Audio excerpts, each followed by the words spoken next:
lay back down. One of these mornings it won't be long. Matilda gonna look for me, but I'll be gone. One of these mornings it won't be long. See Tilda gonna look for me, but I'll be gone. Sing it, children. Sing it, children.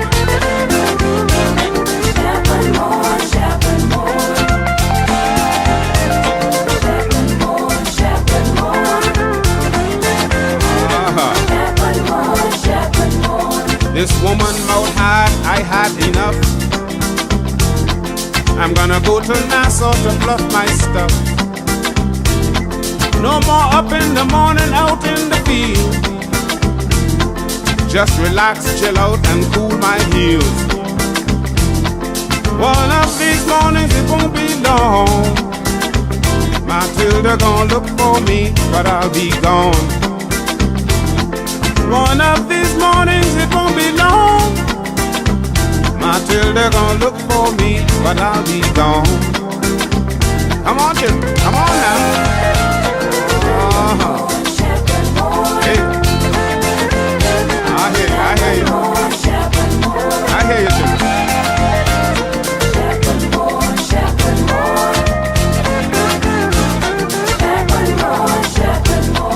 So look out, Nassau, here I come.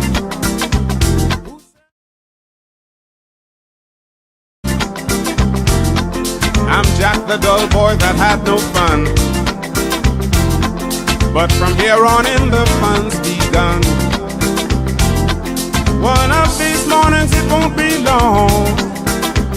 Matilda gonna look for me, but I'll be gone. One of these mornings it won't be long. Matilda gonna look for me, but I'll be gone. Come on now. Sing it, children. Here we go.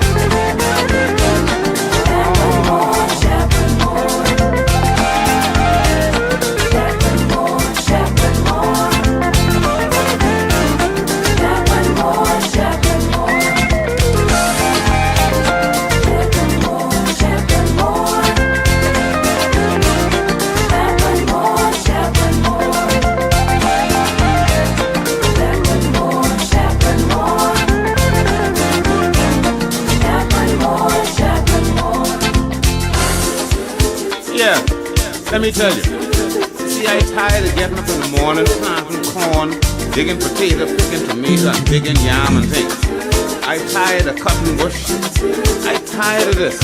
You know, see, I going down to Nassau, I can find me one cool tree, and in the middle of the day, I can be eating me some sweet potato bread and drinking some switcher.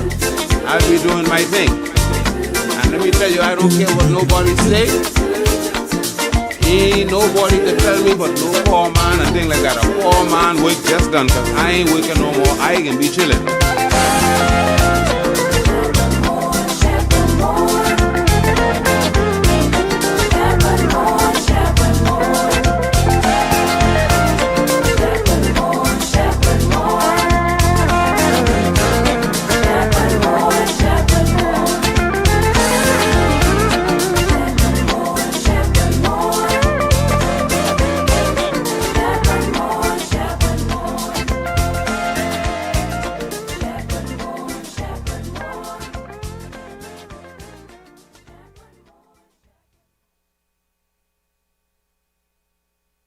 Is this a party or what? This the big bad, sir. Take it out. Oh yeah. Let's do it, y'all. Tonight the mood is right. Y'all them look so nice. Keep on playing this sweet down music. Say that people can't refuse it. Outside in the open air.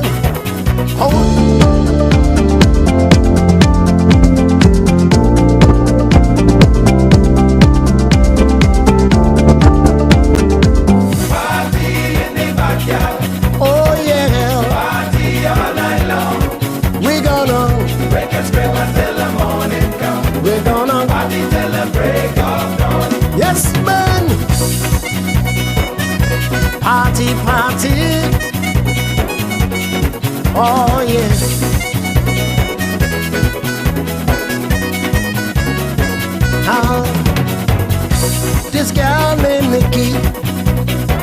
Say she dancing here with me.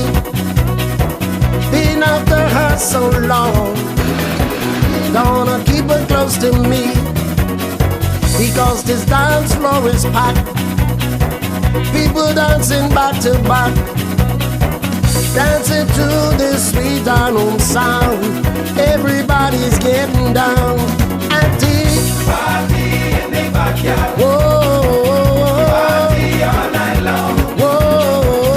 Wake and scrape until the morning come. We're gonna party till the break of dawn. jump back. Whoa. Whoa.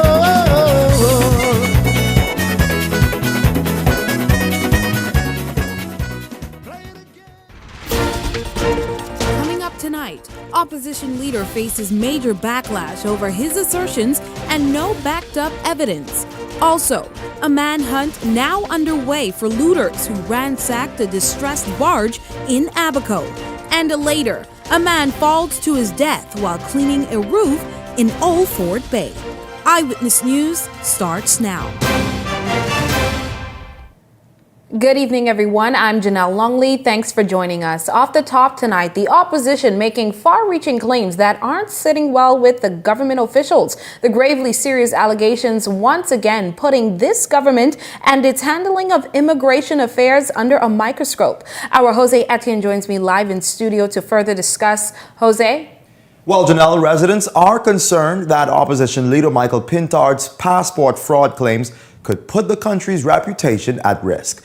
His claims at an F&M rally last night were quite explosive, leaving many to question if the Bahamas' identity is being pawned for pennies.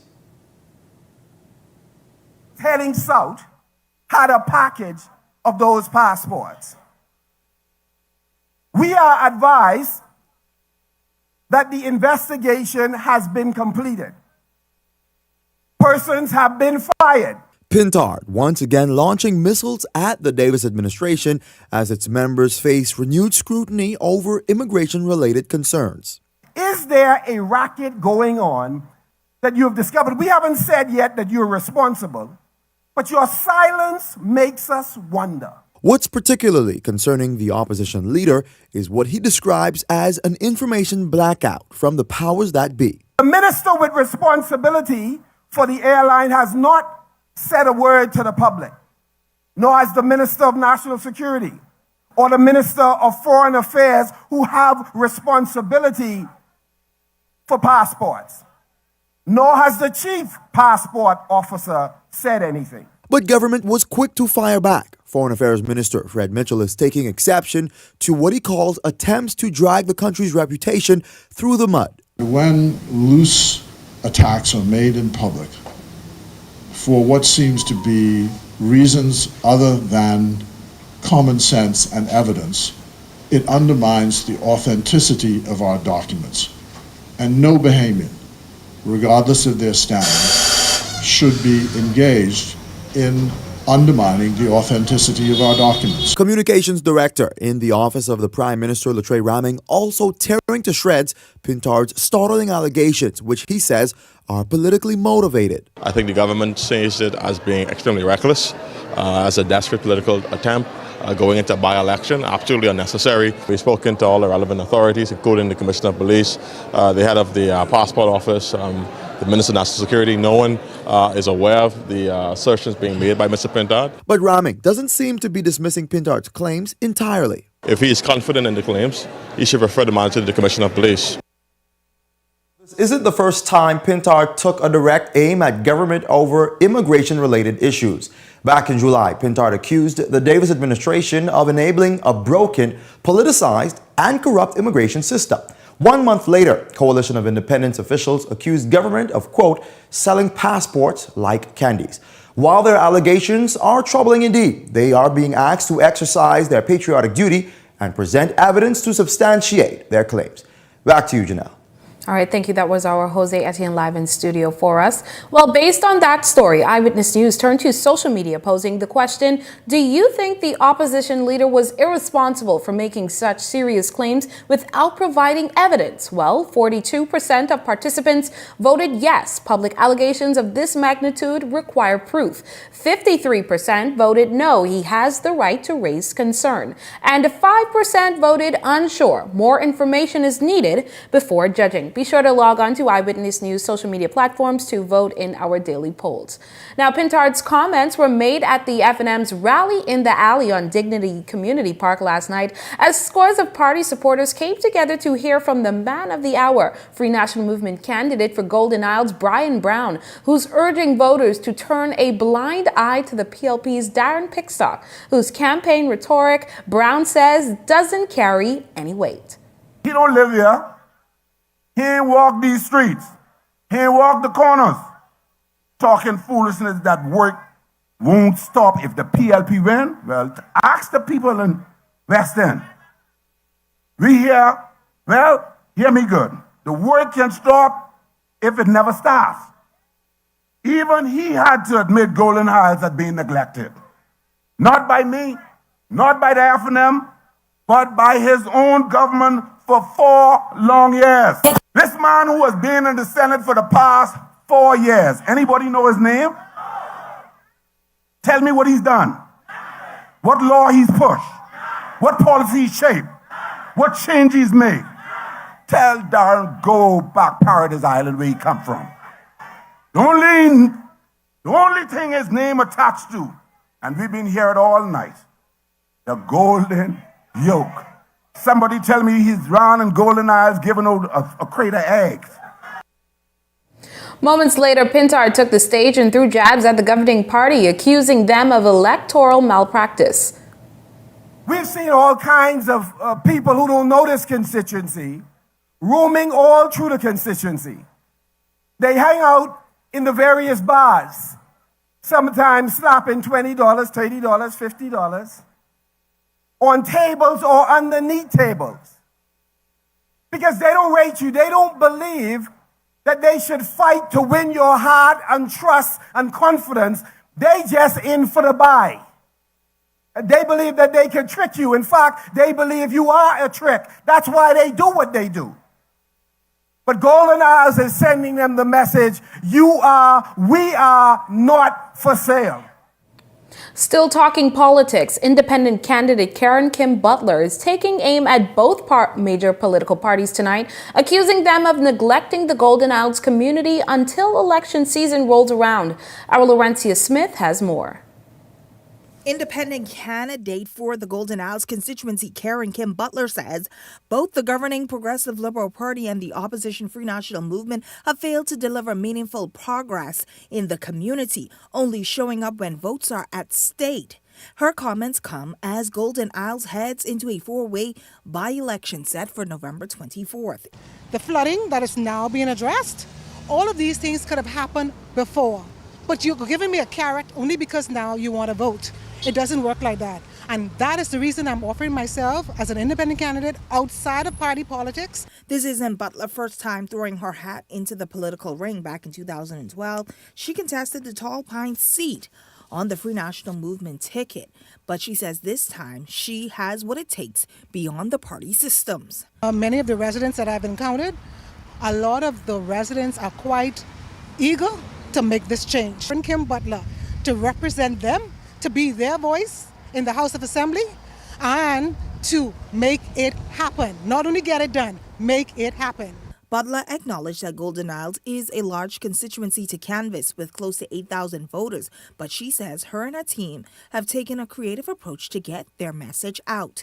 Member of Parliament, I will also assist with the constituency allowance in implementing programs to the benefit of the residents. What were those programs? Mainly programs for the elderly, programs for the youth, as well as job placement programs for those persons who are at the working age, or what we call the sandwich generation, who is generally forgotten.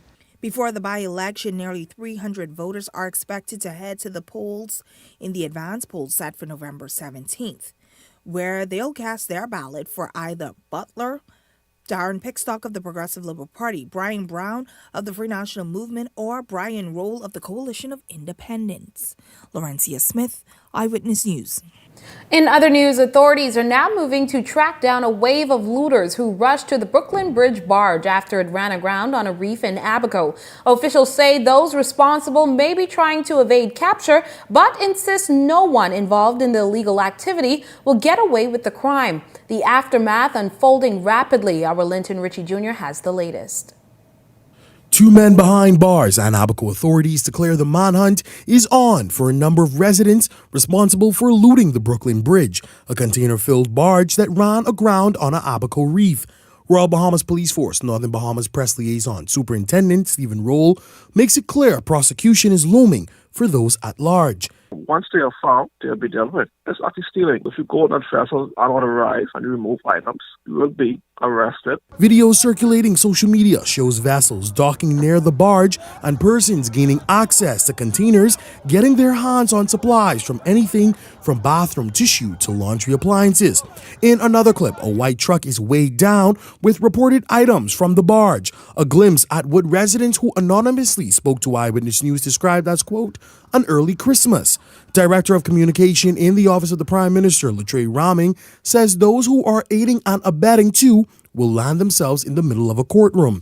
Those persons who may be buying those items from those individuals too could find themselves on aspects or challenged with the law as well. Now, while the scene was chaotic on Thursday, reinforcements from the U.S. Coast Guard, the Royal Bahamas Defense Force, and the Bahamas Customs Department lend a helping hand. Authorities revealing the Brooklyn Bridge is now under heavy guard and looters should not move in. They have took control of that situation. They are doing their level best to remove that disabled container. Officials revealing to Eyewitness News that contracted divers are on scene evaluating environmental damages and the assessment will be made public. Linton Ritchie Jr., Eyewitness News. And environmental concerns now looming related to that distressed barge off Green Turtle Key, Abaco. Communications Director in the Office of the Prime Minister, Latrey Ramming, says an environmental impact assessment is already underway. He says all relevant agencies are closely monitoring the situation and stresses that any necessary action will be taken. The vessel in question is already in an environmental breach of a pending fine. Once the barge has been removed, once the vessel has been removed, there will be a further environmental assessment on the impact of the damage to the coral reef or the ecosystem. And pending on that economic assessment, that will take into account the fine that will be levied against that company or the parties responsible. Also emphasized to reporters that officials from the Department of Environmental Planning and Protection are on top of things and are in communication with the owners of the vessel in question. Speaking to Director Rihanna Neely, the company is already in breach of a fine before the removal of the vessel that will commence the environmental assessment. These things happen. I think that's why the ministries have this standing protocols. I think what's the most important thing to the government of the Bahamas is the protection of our environment and ensuring that those persons who damage that environment is held responsible. In other news, a quiet afternoon in one of the country's most exclusive communities quickly turned tragic today as reports of a fatal fall of an unidentified man came in. Allegedly, the man had been power washing the roof of a home within the gated community of Old Fort Bay at the time of his fall. Details remain unclear surrounding the man's identity. Stay tuned to our platforms for more information as it becomes available.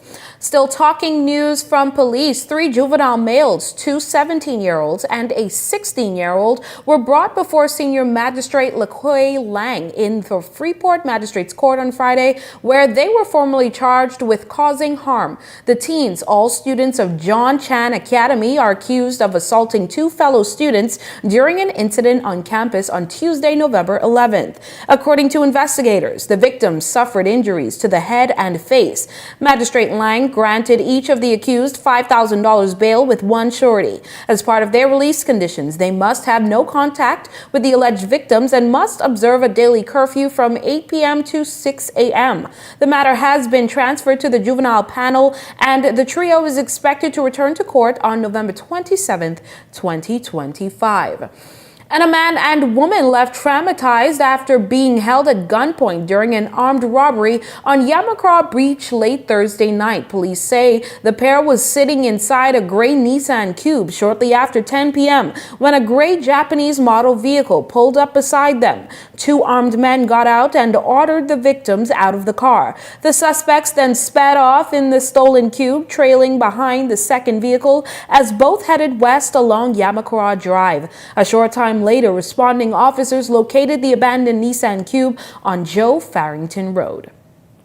And a 53-year-old American man was taken into custody on Grand Bahama after airport security discovered ammunition in his luggage on Thursday. Police say security personnel alerted officers shortly before 10 a.m. after detecting the items during routine screening. A search of the man's bag uncovered a magazine containing ammunition. The suspect was arrested on the spot and his arraignment was slated for today. The investigation continues. Still on news from the crime beat, police recovered suspected drugs and an illegal firearm in two separate incidents on Thursday, one of which resulted in multiple arrests. In the first incident, around 1:30 p.m., officers with Operation Black Scorpion searched a bushy area off Palimas Street where they discovered 4 pounds, 6 ounces of suspected marijuana. No arrests were made. Later that evening, around 7, officers from the Drug Enforcement and K-9 support units executed a search warrant at a home on Rosewood Street in Pinewood Gardens. During the search, police recovered a loaded firearm. 2 men, ages 32 and 19, and a 27-year-old female were taken into custody as investigations continue.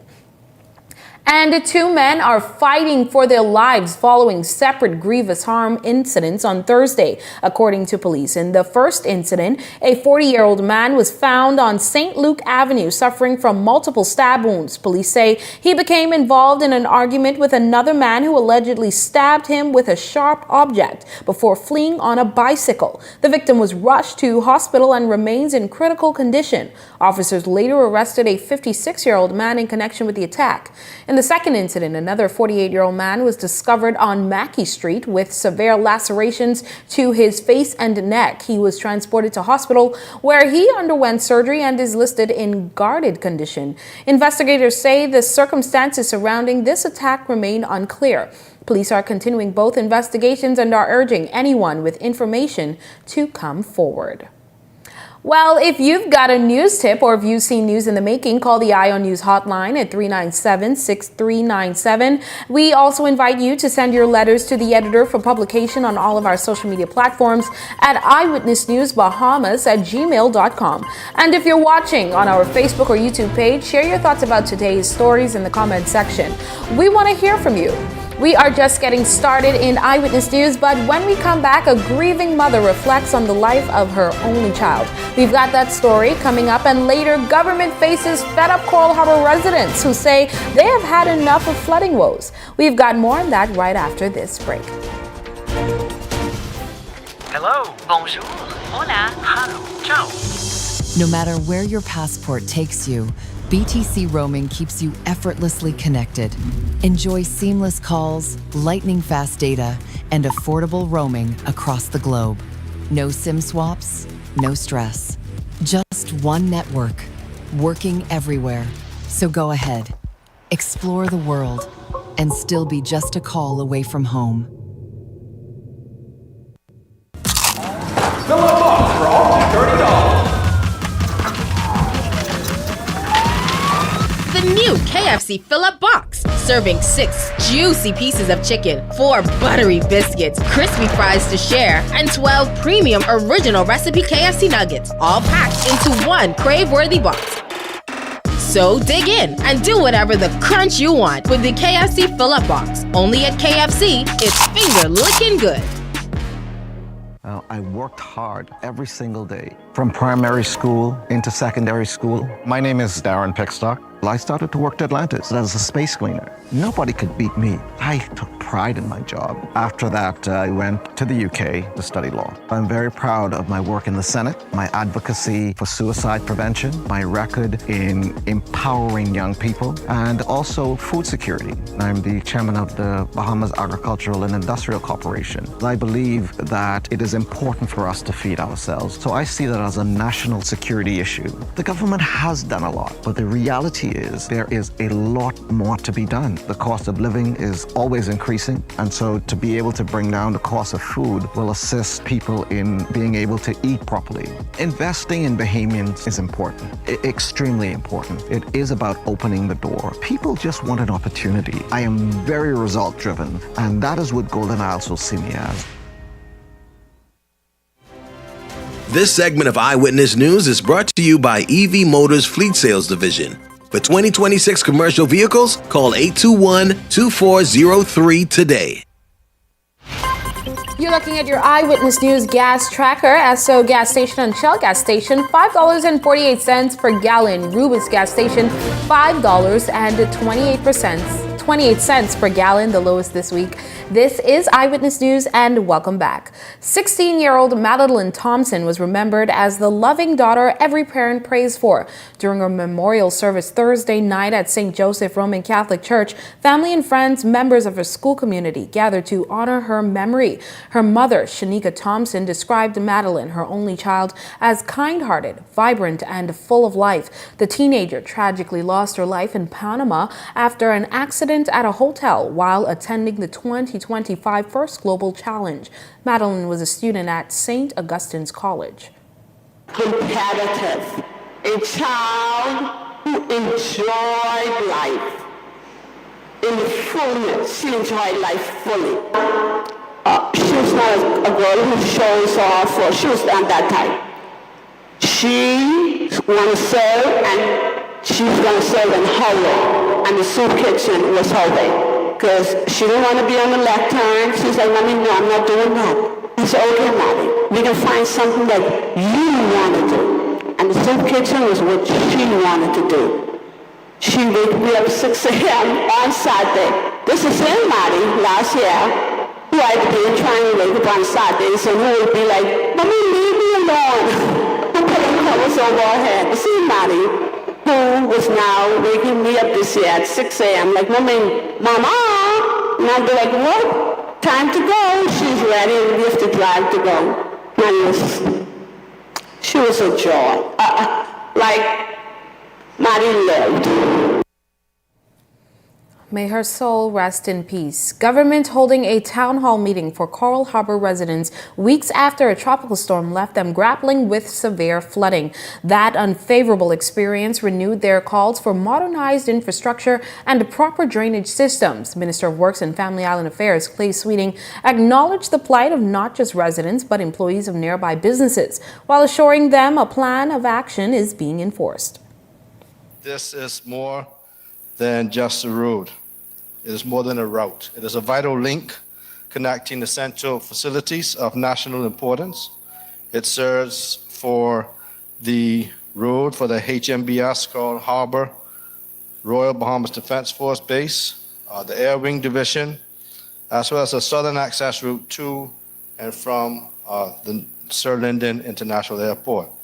So these facilities are crucial not only for our national security, but also for the everyday lives of residents and local businesses. And I'm sure over the past few months and the amount of rainfall, persons in this area were quite frustrated.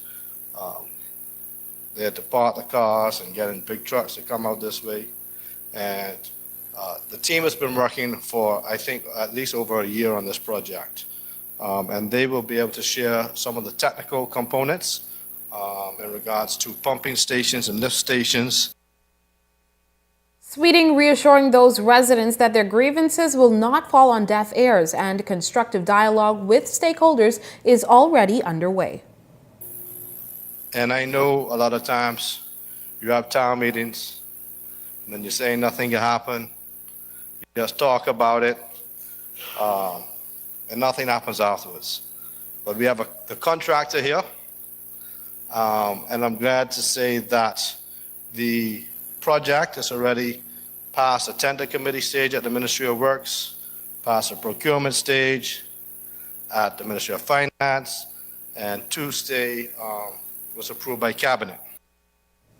On a lighter note, today is World Diabetes Awareness Day, and the Bahamas Diabetes Association hosted their 4th annual Diabetes Day Symposium today at St. Gregory's Anglican Church. Health professionals, advocates, and community members gathered to shed light on the growing impact of diabetes in the Bahamas. Among those in attendance, Dr. Philip Swan, Director of Health. He highlighted the ongoing efforts to address diabetes in the country. So diabetes is one of the conditions that is covered by the National Prescription Drug Plan. As you know, it's in transition between the National Insurance Board and National Health Insurance. One of the reasons why that move has taken place is because there is a need for the ministry to pool resources in purchasing medications for persons with diabetes, the insulin for the insulin dependent, and of course the hypoglycemics for the others. And the reality there is that once we have an overall idea as to what the burden or the requirement for purchasing is, then we can pool those resources. And I believe the minister has communicated that the government's intention is to provide all persons with diabetes, especially those who are on an NHI plan, to have the same benefits of those who are on a prescription drug plan. Swan did mention one area where more work is needed, that is awareness regarding prostate cancer and diabetes in men. He says the Ministry of Health is partnering with other organizations to offer screening services for these and other diseases. We do still have a challenge with males accepting or accessing care, and so we are trying to reach them through their female counterparts, whether it be wives, mothers, sisters, daughters, who can get them to seek medical care. We have no discrimination, of course, at our healthcare facilities, but the challenge has been something that we've been working on and strategizing on. And one of the things that we hope to start is to try to sensitize the boys, even at the high school and primary school level, with the importance of accessing health services and making sure that our systems are more friendly towards male accessing services. Traditionally, healthcare services has been geared towards females because of the childbearing aspect, but we need to find a way to make it more male-centric or male-focused intentionally to get them into care, because those are the ones who would present primarily with heart attacks and strokes. And the challenge is because they're dying at such young ages, we're having challenges in the whole society with males living long enough to be examples and to be mentors for our male population. The Ministry of Social Services overseeing this week a trauma workshop for school guidance counselors, probation officers, school suspension officers, and social workers, all aimed at helping these individuals better address the needs of traumatized children and young adults. Minister of Social Services Miles LaRota provided remarks at the event's opening as he underscored the importance of addressing what he has defined as the invisible pain of many. Some express it through anger, others withdraw in silence, and some simply shut down. What we often see as defiance or disobedience is sometimes the voice of trauma, crying out for understanding, safety, and compassion. And this is why we are here.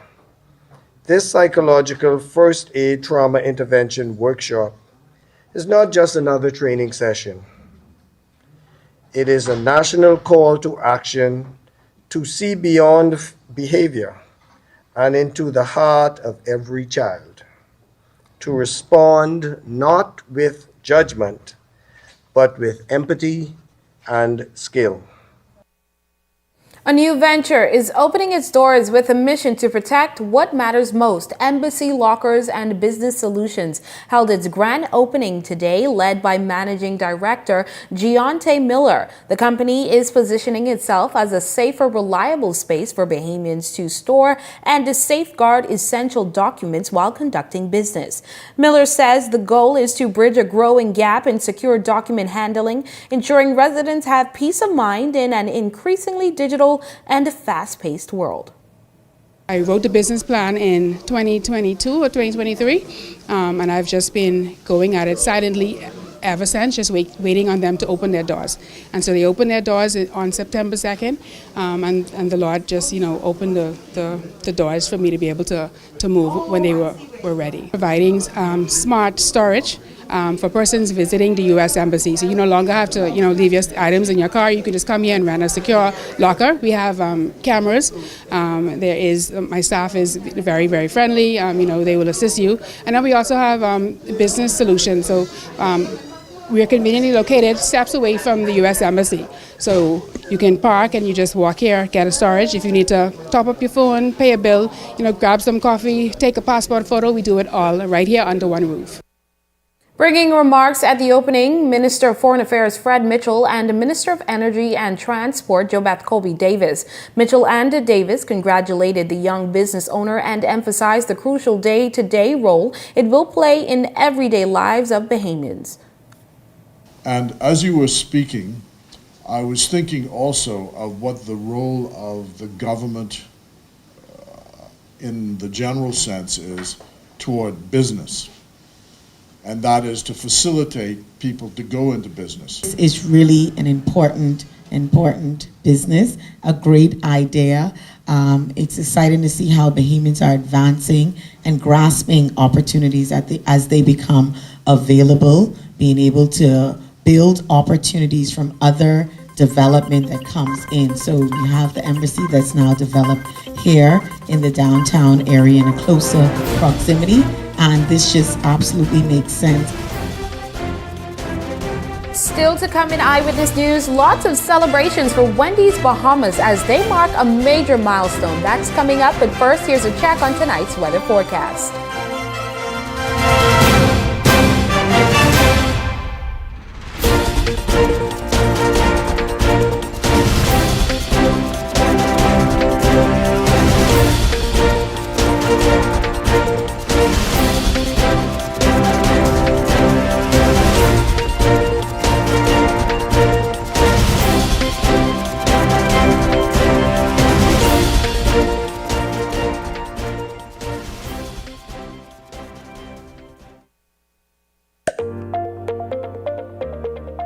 Registering for the advanced poll? Listen up. 2 deadlines are looming. Overseas voters must apply by Thursday, October 30th. Special voters have until Thursday, November 6th. Who qualifies? An overseas voter is a Bahamian eligible to vote from abroad, like students studying overseas and certain government personnel posted outside the Bahamas, along with qualifying spouses and immediate family. A special voter is someone who may be unable to vote in person on election day, including those 65 and older, hospitalized or in a care facility, pregnant, or who have recently given birth, traveling or stationed overseas on election day, candidates and their spouses, election workers, and parliamentary registration employees. For the full list of who qualifies and how to apply, click the link in the caption or pause the screen. Don't miss your deadline. Apply for the advanced poll today.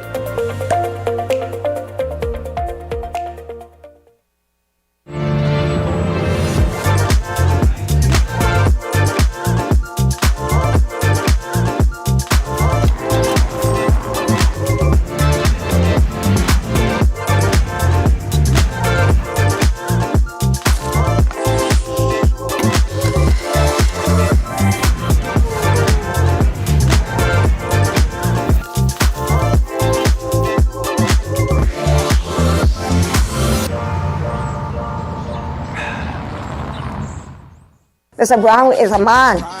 When he said something, he meant it from his heart. So he is really a great man, a giant of a man. And he's always been reliable, consistent. He provided jobs for young people and not too young people. He never left the office. The office been open from in the morning till the night. He had summer camps, he did back to school. BJC for the kids. Easter egg hunt, Mother's Day, prayer breakfast. Whether you're F&M, PLP, COI, or independent, you came to him and he will always assist you. If a man can do that outside of the House of Assembly. Can you imagine what representation he will bring to the House for Golden House? This time around, This time around, This time around, we will begin with BBB, Mr. Brian Brown. You're watching Eyewitness News.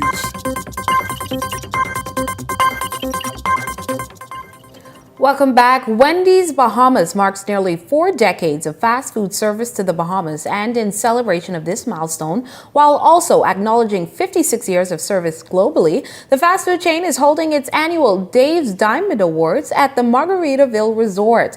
Our Delano Roker has more. Wendy's has been an integral part of the community for 38 years here in the Bahamas, and the company continues to thrive thanks to incredible team members. Today, Wendy's Bahamas chairman and CEO Chris Tavousas shared some key insights on why investing in their employees is crucial for maintaining high standards of service and keeping the brand at the top of its game. It's very important that we continue this and we try to be relevant to our employees, right? By offering incentives and awards and also just a really good salary and a bonus structure that keeps them happy and keeps the morale and the productivity up in the business. What exactly makes a Wendy's employee a Dave's Diamond, and what qualities and efforts are recognized with this prestigious award? The Dave's Diamond is really excellent. Someone who takes care of the customer, someone who takes care of their respective responsibilities, treats their fellow team members well, interacts well with management, and it just has a can-do attitude about what they're doing. And it's not just the top leadership who makes these decisions. Wendy's general managers like Pettigay Stewart are deeply involved in the selection process, ensuring that the employees honored truly reflect the values of the company. She is a person who goes above and beyond, and there's something, make sure the customer is always happy, make sure her staff around her is always, she's the kind of person who will push to the last end no matter what. Annie, I love her to death. She's the kind of person who would actually make sure we always give quality as our recipe to make sure everybody leaves happy. Nothing is never too much for her to do, and that's why I've chosen her to be the Dave's Diamond for Wendy's Brenner Road. And then there's Anshan Sanders, one of the proud recipients of today's Dave's Diamond Award. When asked, she shares how she became a Diamond employee, and her answer was simple. Well, all I do is work hard, try and make sure my customers stay happy, and just go forward. While these employees are receiving their well-deserved recognition today, it's important to note that this celebration is also a testament to Wendy's commitment to sustaining a healthy, productive operation. You have to, you grow organically, and you just try to build and enhance the team as it goes, creating opportunities for a lot of people, management opportunities, and beyond. So, it's a stepping stone. You can't one day just come in and open 16 units and expect to be successful. It's not going to happen. So you have to grow one at a time and get it to where it needs to be. As Wendy's marks 56 years globally and 38 years here in the Bahamas, it's clear that their success is built on a foundation of commitment to quality, excellence, and most importantly, people. Delano Roker, Eyewitness News. Still talking lighter news, a familiar face is helping people everywhere find joy. Corel Pinder is getting set to launch Hello Joy, a new piece of work that she says is bigger than just a book, but a movement. She says it marries religion and mental health, two key factors she hopes readers and participants can take away from the Hello Joy experience. The one thing that I want persons to take away is to be open to therapy and Jesus. They don't have to be mutually exclusive. Those two can go together, because the tagline for the book is how to feed the spirit without neglecting your soul. So a lot of times we're in church and we're doing church. We're going to the ministries, we're singing the songs, but in our soul, we feel empty. In our soul, there's pain. In their soul, there's aching. Why is that? If I'm supposed to be great off of just spending time with the Lord, why is my soul still aching? And so that's unpacking the lies that we've believed, some things that we have encountered from childhood. So how can we point out the lies, replace that with the word of God, and really walk out this joy that we should all be having and experiencing. And if that interests you, you may want to find yourself a seat at 7 p.m. at Bahamas Harvest for the Hello Joy book launch, which Pinder hopes will be a night of fun, but most importantly, transform your mind.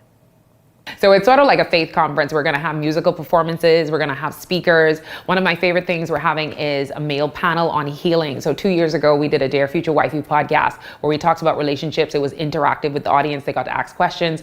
And so on Saturday night, November 15th, we're going to have a male panel talking about healing. So it's not a lot of times we hear male be transparent and open about their stories and their struggles and things they've experienced. So Harrison, the nation's relationship therapist, and Ezekiel out of Atlanta, who has a very well-known podcast on YouTube called We Need to Talk. They are going to be leading that male conversation. Before that, Brenda out of LA, who's a very dynamic speaker, will be talking about releasing idols. And then I'll conclude the evening talking about Hello Joy, how to fight for joy, how do we keep joy, and why don't we have joy? That's what the book is about. Why don't we have joy, especially if you're a believer? Why don't you have it? What is joy?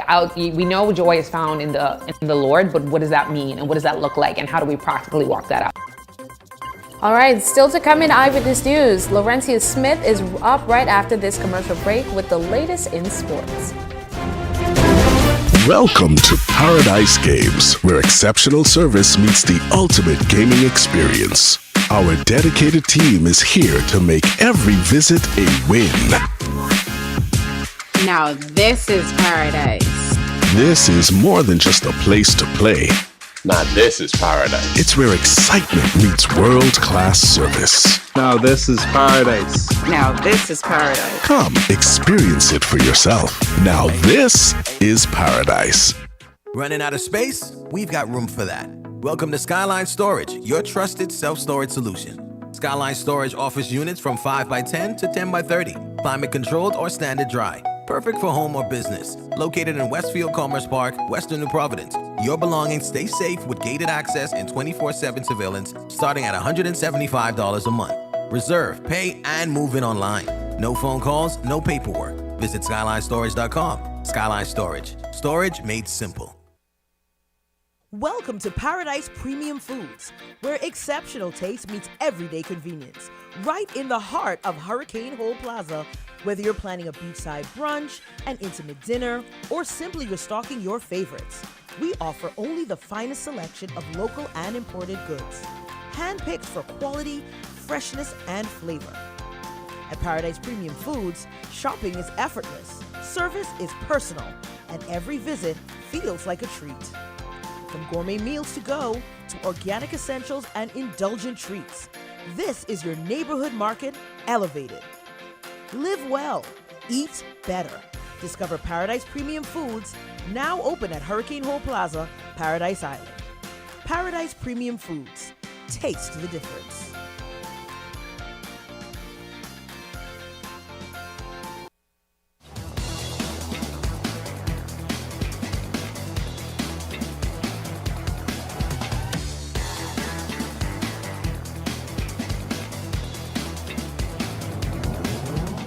Eyewitness Sports is brought to you by 103.5 The Beat.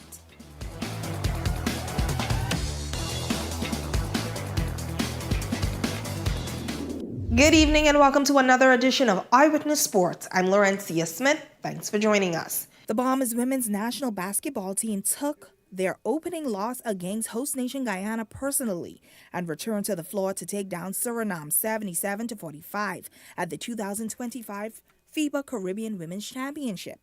LaShawn Higgs lit up the floor from long range, knocking down 7 3-pointers on her way to 35 points. Her teammate Valerie Nesbitt recorded a double-double with 13 points and 11 assists, while Michelle Butler finished with 10 points and 8 boards. The Bahamas now sits with a 1-1 win-loss record and sit ahead of the competition with 3 points. Jamaica, Suriname, and Guyana and the Virgin Islands are all a part of this pool. Now the country will face off against Jamaica on Friday. Continue to stay tuned to Eyewitness Sports for the latest highlights. Now let's head on over to the pool. The Queens College Comets made a splash once again, successfully defending their 2025 BAISS Swim Championship title over at the Betty Kelly Kenny Aquatic Center. The Comets dominated the competition, racking up a total of 437 points to secure first place. While the St. Anne's High School Blue Waves put in several standout performances, they finished strong in second place with 405.5 points. The race for third was tight, with Windsor School edging out St. Augustine's College to claim the final podium spot with 232.5 points. Congratulations to the swimmers. Finally, in sports, Red Line Athletics Track and Field Club is taking athlete development to the next level. Head coach Tito Moss hosted the club's 6th annual Motivational Health and Wellness Seminar over at the University of the Bahamas, emphasizing a holistic approach to training and personal growth. The event brought together 70 athletes from Red Line and other local clubs, giving them a chance to hear from a distinguished lineup of keynote speakers. Really excited about it. We have a whole cadre of very good speakers this year, and so far it's going well. For the seminar, we continue to find exciting and thought-provoking persons to provide content for our kids to ponder and to grow. So next year for the 7th, God's Spell Life, we look for it bigger and better. The 6-member panel include Olympians Debbie Ferguson McKinsey, Ivan E. Kemp, and Renwood Wells. Other speakers include Petra Haven, Executive Director of the Bahamas Anti-Doping Commission, Dr. Kent Brazard, Sports Medical Specialist, and Cognitive Behavioral Therapist Harrison Thompson. Camp, a former track and field athlete and current fitness guru, shared her personal experience inspiring the next generation of Bahamian track and field stars.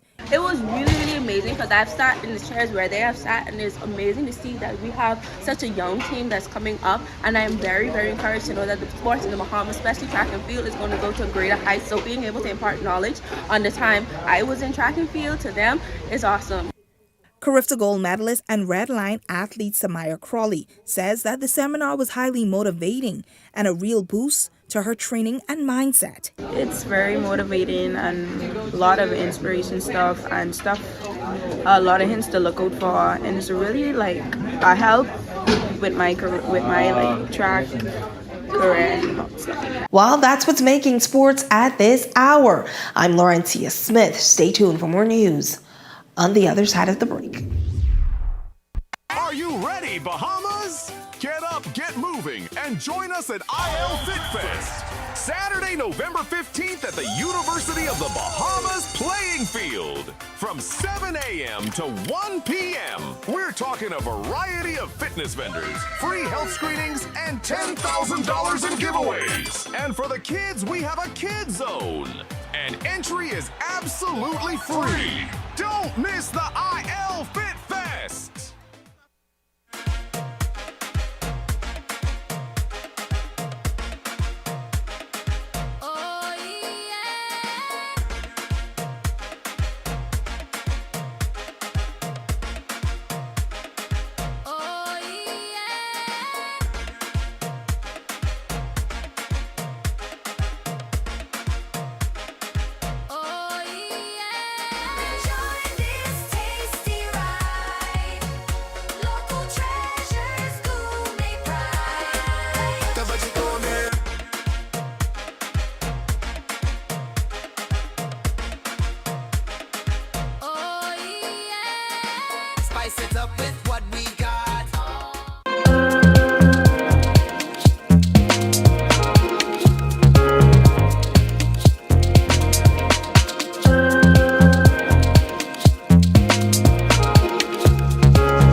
You're watching Eyewitness News. Well, coming up in Beyond the Headlines with Shanique Miller, that's coming up next. She interviews Progressive Liberal Party Golden Owls candidate Darren Pickstock and learn more about what is going on at the passport office. That's coming up in Beyond the Headlines. That starts right after this. And that does it for us at Eyewitness News. It's certainly been a pleasure having you in our company tonight. On behalf of the entire news team, I'm Janelle Longley saying goodnight. Edenwell has expanded their testing menu. We now offer blood work, drug screening, and so much more. Our hours of operation are Monday to Friday, 7 a.m. to 5 p.m., and Saturday, 8 a.m. to 1 p.m., located on 11 Madera Street. We are here for all of your laboratory needs, with fast and reliable lab work done by our friendly and knowledgeable staff. Let us help you take the needed steps to stay in the know about your health. Let's keep working towards a healthier you. Stay Eden well. Tired of driving around from place to place just to get your car insured and licensed? Frustrated with the process of being back and forth from your insurance company to road traffic? Well, BMG Insurance Agents and Brokers just made insuring and licensing your motor vehicle as easy as 1, 2, 3. Step 1. Visit us at the Road Traffic Department, Section 1, Thomas A. Robinson Sports Stadium. At our office, you can purchase or renew your insurance or get your vehicle inspected. We at BMG Insurance Agents and Brokers represent major carriers. Step 2. See the professionals at Road Traffic to get your vehicle licensed. Step 3. Enjoy your day. Insure with BMG Insurance Agents and Brokers today, saving you time and money. Your one-stop shop for all of your insurance needs. Great rates, convenient, excellent service. For more information, call us at 322-2221. So you want a space. But not just any space. You need something with a little more potential. So how about 1,000 square feet of room to play with? Superb audio and video production capability, digital LED wall, full lighting grid, and about 124 seats to accommodate a full studio audience with so many other features. Make us your home for your next concert, conference, and so much more. Honestly, the possibilities are endless. Here at ILTV Studios, we'd love to bring your next event to life. So what do you say? Do you want our space?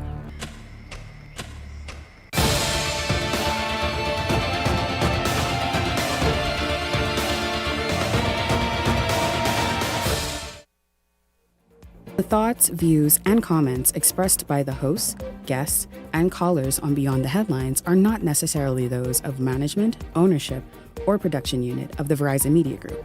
Beyond the Headlines is a production of ILTV Studios and cannot be reproduced or represented in part or entirety without express written permission of the Verizon Media Group. Beyond the Headlines is the intellectual property of the Verizon Media Group. Copyright 2021.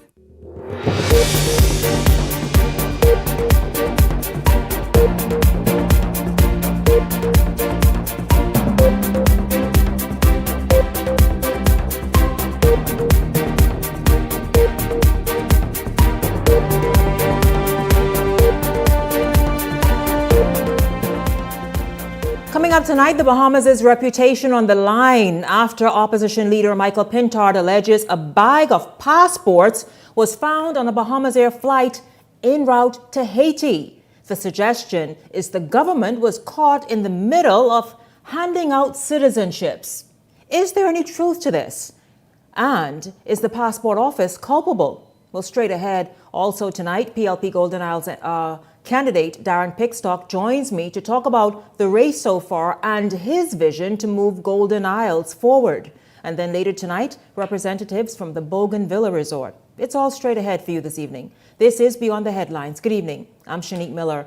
Scathing allegations by leader of the opposition, and it's the government stacking the deck in its favor by issuing passports to Haitians. The shocking statement suggesting this was made last evening during the FNM's rally in Golden Isles. The announcement creating quite a stir everywhere today because immigration and the speculation of passport fraud is already an emotive topic. there is criticism from various quarters tonight. Well, joining me this evening is Chief Passport Officer Nicholas Simonet and members of his senior team who are also on standby to jump in this discussion if need be. But we will start with Mr. Simonet this evening. Good evening to you. Welcome to Beyond the Headlines. It's great to have you here. Good evening. It's good to be here. Listen, this really is no laughing and playing matter. It isn't. It really isn't. This issue has been suggested before, but to hear it straight from the leader of the opposition gives more weight to it, and people are now paying attention. Is the government up to little nefarious activities in order to perhaps stack the deck politically in its favor? What can you say about this tonight? I was made aware of the comments. I reviewed them, and I would agree with the fact that it is a story, a fictitious story. I have been made aware of no investigation of such, no incident of such. There was not a bag of passports found on a Bahamas Air aircraft en route to Haiti. Nope. As far as you can say. Nope. Actually, there's no incident. There's no investigation. There was no firing. No Bahamas Air staff were fired. It's all a story. But you cannot. But I'm not saying you're suggesting. To my knowledge, it's all a story. Yeah, but you don't see the leader of the opposition went on record at a rally stage and said this. I mean, I'm certain he would not go there with unfounded information and present it to the Bahamian people. Are you saying, Chief Passport Officer, tonight, that as far as you are aware, there is no investigation, no firing, no dismissal, no bag of passports, nothing? I'm saying that it's all a fictitious story. Let's keep moving this up, you all. This issue, of course, as I said, is nothing new. Let's look at the integrity of the passport. Certainly, of course, it is one of the more prominent documents for identification for Bahamians that a Bahamian can hold in their possession. Yes. How sacred is this, and how sacred do you take this duty? Because we have heard before, this is not new. Yeah. It's new for this leader of the opposition to say it. Yeah. But we have heard suggestions of fraudulent passports and documentation in recent months. Yeah. So how seriously do you take this duty that you have? So I could speak as the Chief Passport Officer that any suspicion or accusations of fraud is levied towards the police. We turn them all over. I take the approach that it's not my job to prosecute. It's not my job to investigate, but it's our job to detect and determine fraud. We have become extremely vigilant. We have increased our communication and our dialogue with all government agencies, Immigration, Registrar General, Education, Social Services, OAG, and we meet on a regular basis. And we turn over all findings of fraud to the police. And the idea is to make sure that everybody is held accountable for their actions. How many would you say roughly have you done of these cases that have been before the court, under questioning right now, since you've taken the post as acting Chief Passport Officer? I don't have the number of how many have been concluded by the courts as yet. That matter when they turn over to the police, we only made aware of it after the fact. But I know in recent time that there have been a number of instances of them. Let's talk about verification and security measures. Yeah. Are passports printed in Haiti? Are they printed here and sent to Haiti? How does that all work? Well, we don't send anything to Haiti. The passport office, we don't have passport services in Haiti. We print all passports in the Bahamas. Haitians don't come from Haiti with passports, with Bahamian passports? If they leave with them, but if they leave with them, they're not Haitians, they're Bahamians. The passport office issue passports to Bahamians. And we have... Here in the Bahamas? Here in the Bahamas, we issue passports in other missions, but not in Haiti. Haiti's not one of those. There is no passport services in Haiti. So suggestions months ago, and you and I talked about this months ago when it was, the same kind of thing was suggested. Suggestions months ago that Haitians are coming from Haiti with Bahamian passports in tow as if to say they're somehow gaining them in Haiti. Though you can say tonight those are false. There is no legitimate Bahamian passport that is coming from Haiti without stepping foot in our office. Walk us through the process of issuing a Bahamian passport and where in the system are there vulnerabilities which every system perhaps does have a crack. But let's just talk about the process of having one issued, whether to Bahamian, whomever. So a passport is an end document, right? You use primary documents that prove citizenship and identity to be issued a passport. So any fraud in a passport office, most fraud would normally entail fraudulent documentation stemming from those primary documents, or it would be fraud in terms of you trying to assume a different identity. And our work with other agencies have closed a lot of the gaps. We see documents from all countries over the world. I know people don't realize this, but Bahamians are born all over the world, not just in the Bahamas. The laws that dictate citizenship in the Bahamas are not as simple as just saying being born to a Bahamian or being born in the Bahamas. Those factors do not make you Bahamian alone. It's complex, right? So education is key. You've noticed in the passport office, we don't ask you for 20 documents solely for every applicant anymore, right? So staff at the passport office, they're educated on why we ask for what document, when to ask for each document, so that we're not disenfranchising Bahamians as well. Because why should I ask you for your school records when you have a birth certificate? That birth certificate holds certain weight, more weight than our affidavit does, right? Legally, it does. So we have created a passport office that is not only functioning, ticking, right? I think it's much better today than it was when I came in, and more secure. We have great relationships with the police. My staff over there, they could tell you, once we detect fraud, we turn it over to the police, right? That's their job. And you're not there in the passport office trying to clean it up yourself. The minute you suspect something. We want to conclude issues. We don't want things to be lingering. That's a passport application, that's suspicion of fraud. We want things concluded and people to be held accountable for any of their actions. And that's what we should be doing. In regards to the comments that were made, it's unfortunate. What does it do? Because your senior staff are here, and I really wish if only one of them had come on this evening. But let's just talk about, because you explained to me, Shanique, that like upon election, you must resign your post. General election, when it is called. However, they are career officers. These are career officers and public servants. When the suggestion, and not just last night, but other times as well, it's suggested that, man, you're all on the take. It hurts the morale of the office. I had to do a round robin in the office just to reassure the staff there that they are doing a good job, that their actions are not being taken for granted, that they're not being investigated or targeted, right? And the thing is that these accusations don't stop there. Any accusation levied in the public space, any accusation brought to us, we have to investigate internally. So now, this triggers now an audit where we make sure that all of our inventory is accounted for. Well, speaking of audit, how often are passports audited and the issuance of passports audited to check for weaknesses, irregularities, and perhaps fraudulent documents? So on a regular basis, one of these lovely ladies right here is our system administrator, and her job solely is to make sure that going forward, she works with the software providers, going forward that every gap we could fill. Every time we learn of new vulnerabilities, whether it's documentation worldwide or internal, or anytime we find a loop in the system, we have a job to close it. No system is impenetrable, right? As we work to secure it, someone is working to try to break it down. So this is an ongoing process. But with the staff, the thing is that, they really felt down today.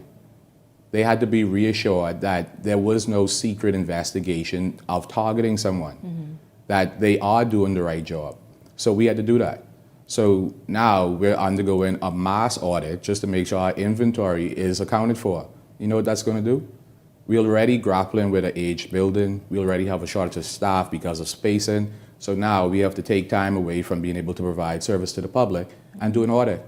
So passports might be delayed by a day or two. Last night's announcement forced you to go back and re-audit everything. We do it with every accusation put forward. On a weekly basis, we get tips, and we have to review and check every tip.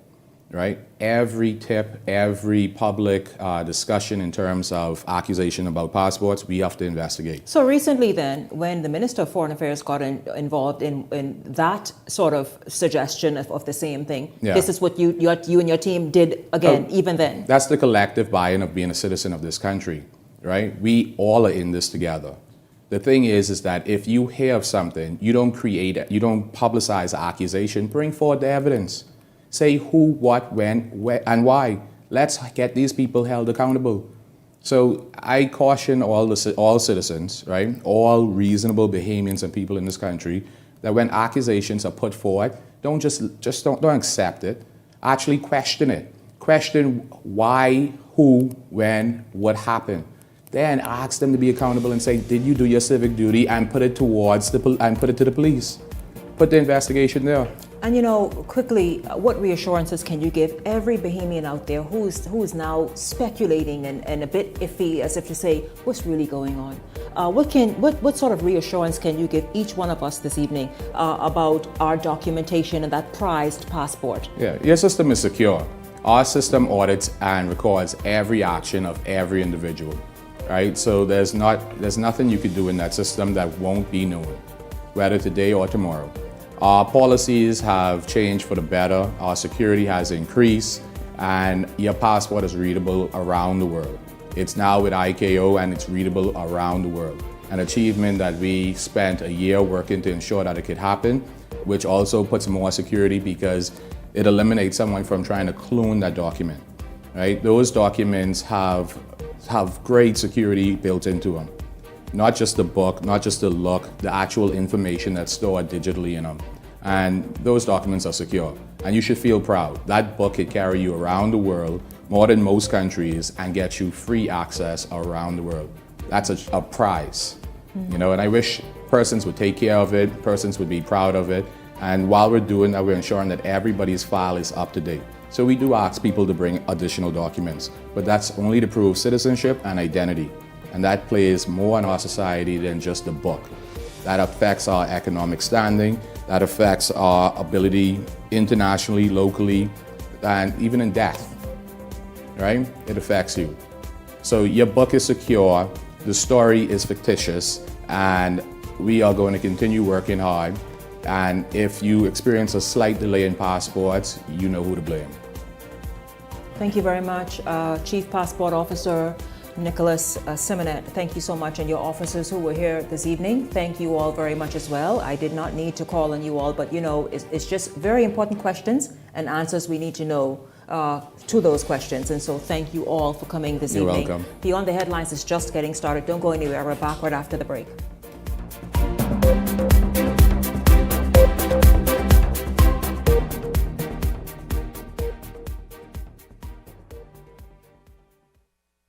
Mr. Brown is a man. When he said something, he meant it from his heart. So he is really a great man, a giant of a man. And he's always been reliable, consistent. He provided jobs for young people and not too young people. He never left the office. The office been open from in the morning till night. He had summer camps, he did back to school, BJC for the kids. Easter egg hunt, Mother's Day, prayer breakfast. Whether you're S&M, POP, COI, or independent, you came to him and he will always assist you. If a man can do that outside of the House of Assembly, can you imagine what representation he will bring to the House for Golden Isles? This time around, we will begin with BBB, Mr. Brian Brown. Paid for by the Free National Movement. Crossing the Sydney-Poitier Bridge just got easier. Now you can pay your bridge tolls using debit or credit cards. No more searching for cash. Just tap and go.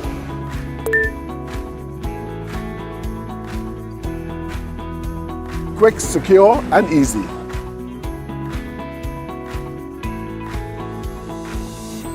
Modern convenience, same trusted service from the Bridge Authority. Things may be be tough, but Wendy's got you covered. Grab a Dave single or chicken sandwich with a junior fries and 16-ounce beverage for just $6.95. Why choose less from the other guys when you can get more? At Wendy's, we're providing bigger bites and better deals. So purchase your Tings Tough Value Meal today. Now available at all locations excluding the airport and food truck. When it comes to working at height, there is no room for error. You need certified professionals, reliable systems, proven results. That's where NWC Bahamas comes in. We're the largest fall protection service provider in the Bahamas, trusted by contractors, building managers, and developers from Grand Bahama to Inagua. From high-rise window cleaning and facade maintenance to fall protection system design, training, and certification. Our team of highly trained and internationally certified technicians delivers expert service to the highest international standards. We work faster, safer, and more efficiently with minimal disruption to your operations. Call the team that's certified, insured, and built for heights. Visit nasawindowcleanerslimited.com or call us now at 431-4859. NWC Bahamas. We don't just rise to the challenge, we protect it. Beyond the Headlines is now introducing powerful TV advertising opportunities made just for you. Choose our television ad package, 20 30-second ads for $2,000 or 20 60-second ads for $2,500 plus VAT. Prefer flexibility? Go a la carte. Just $150 for a 30-second ad or $200 for a 60-second ad. Step into the spotlight with our interview package. 1 15-minute interview for $500 or 4 for $15 per month. Or bring Beyond the Headlines directly to you with our live on location package, only $2,600 plus VAT. For more information, contact our sales agent at 242-466-6173.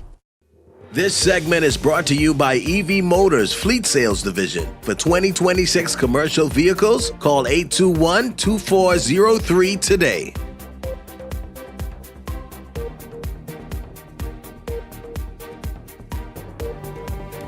Welcome back to Beyond the Headlines. Well, the Golden Isles by-election is about 9 days away. Candidates are busy moving through every polling division of the constituency, trying to convince voters that they are the best choice for the constituency on November 24th. Among them is Darren Pickstock, the candidate for the Progressive Liberal Party. Well, we're going to speak to Mr. Pickstock this evening, and I'm happy to welcome him. Good evening to you. Welcome to Beyond the Headlines. Good evening. Thanks for having me. Listen, are you tired? No, I'm energized. I'm ready to go. Yeah? Yeah, very excited. How has campaigning been? Because it seems to be sort of a new way of campaigning by everybody, quite frankly, on the ground, every team, each of the teams. How's it been going for you, you think? It's going well. I mean, we are being positively received by voters. And so I'm very excited about that fact, and I thank them from the bottom of my heart for welcoming me on their front doors, in their living rooms, and trusting me with their stories. So it's been going fantastic so far, and we're very excited about that. How impactful do you think you've been this far? I mean, you have, and this is the thing about a by-election, everybody says, listen, the whole team, obviously your team, yes. Progressive Liberal Party, come together and everything is about Darren Pickstock and all the others can say the same thing. But how impactful do you think that effort has been to this date? I think it's been impactful because, voters want representation. They want people who genuinely are concerned about their needs. And so we've been listening to voters, we've been listening to constituents, we've been hearing their concerns, and to the extent that we can act on them right away, we do. I have a short-term, a medium-term, and a long-term plan. And so, I mean, if you go through the Golden Isles constituency, it's a buzz of activity. And so constituents are loving it. There's a new energy in Golden Isles, and I'm very excited. And that energy is because they're excited about my candidacy. Well, I heard that you're getting some sort of lingering issues addressed and checked off, and that's making life a little, and experience of daily life and living a bit easier for residents of Golden Isles. What are some of the things you've been able to do, speaking of immediate term, what are some of those things you've targeted and done? Well, immediately, I mean, what we are doing right now is, for years, the constituents of Golden Isles have been complaining about the road, infrastructural work in Golden Isles, particularly roads, lightings, parks, etc. So the government has a national program, and they are carrying out the roadworks in Golden Isles now, not only in Golden Isles, but throughout the length and breadth of the Bahamas. So this isn't something that is Golden Isles specific.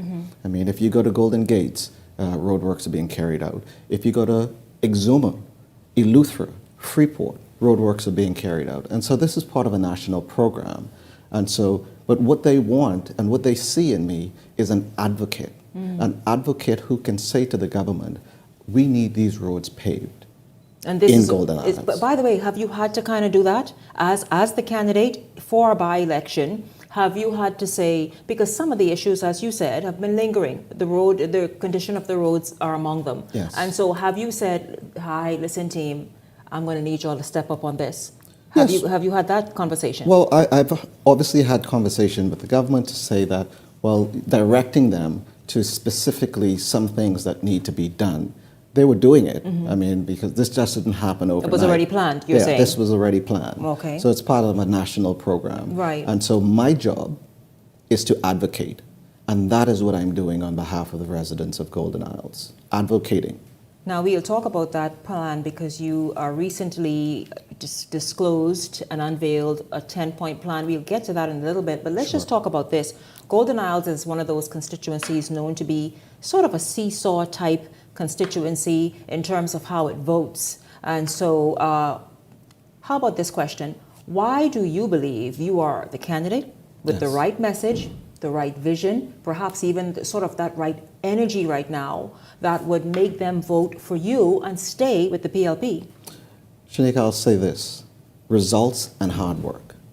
That is what it's about. It's about representation. And I've done this all my life. From I was a packing boy, working hard and getting results, to a bus boy, to at 19 years old, working through the night just to pay for my school in the day. Bus boy at a hotel? No, bus boy at Atlantis, Okay. and a packing boy at Kenneth's Food Store. Oh. Right? And I've done this all my life, worked hard and results. Right? So I'm not asking for blind trust. Right? I'm just asking for a chance to represent the constituents of Golden Isles.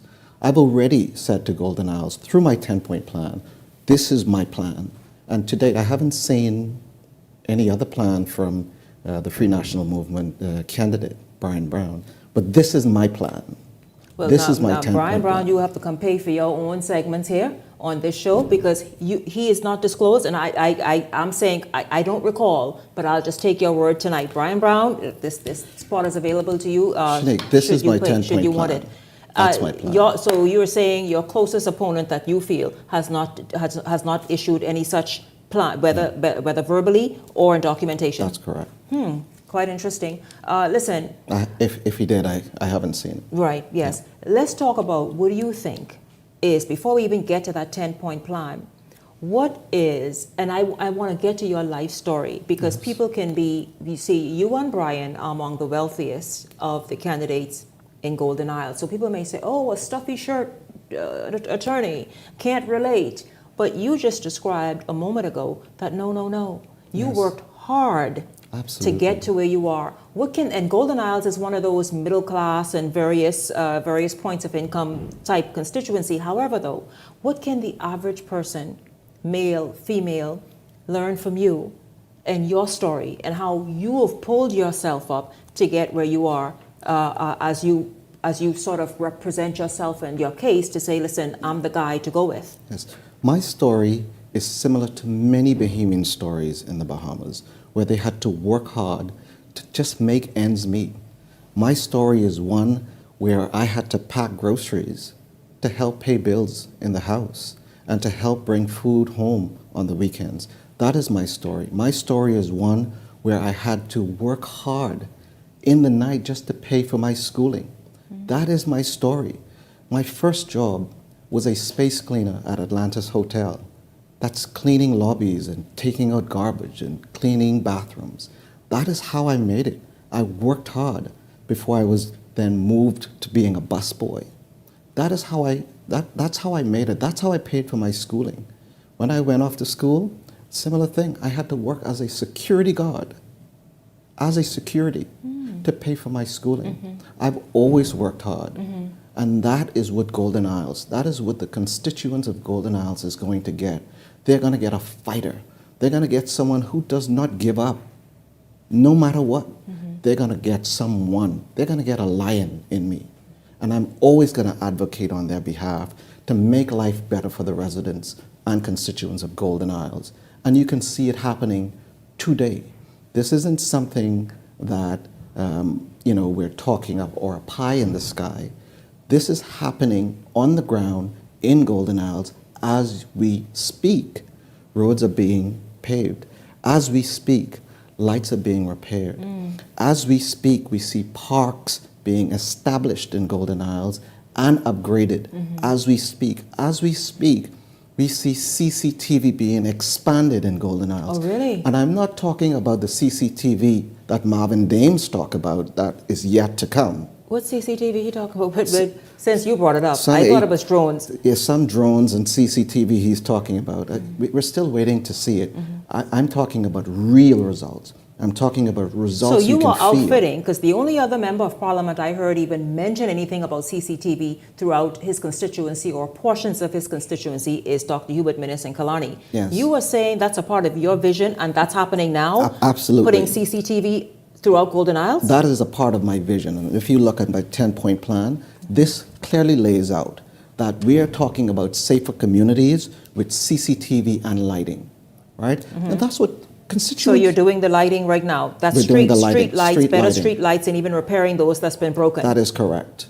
Now let's talk as about... we speak. Right, let's talk about, we've moved around now for weeks. Yes. If not longer, but certainly in wide, like a wide stretch, I've observed from a distance the way that you are campaigning.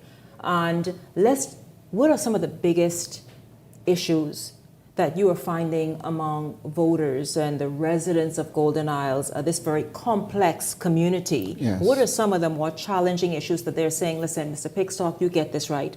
This would we want you to stay on top of, and don't just promise it to get elected, but these are the important things to us, or this is the important thing to us that we want you to address and focus in on? Well, Shanique, my 10-point plan is, this just didn't come about. This is a result of me listening to residents of Golden Isles and constituents of Golden Isles. That is how this 10-point plan came about. So residents, when I knock on their doors, they're saying to me, Mr. Pickstock, I am tired of my tires being blown out because of potholes. I've heard that even on the show. Yes. And we're being real because I speak truth to power, right? And so what we do is correct that. Why should they go and have to pay? The road should be paved because it's a part of ensuring that they reach to their destination safely. So it's all a safety issue. They're saying to me, we want to ensure that our kids have a safe space to play. We want to ensure that our parks are appropriately lit and safe for our kids to play. We want to ensure that when I come home, Mr. Pickstock, I work late into the night. And when I come home, I want to ensure that there are street lights that are lit. They're not asking for much, Shanique. They're asking for the basic things that governments should provide. Right, and it seems as though quality of life is very important to them. That's it.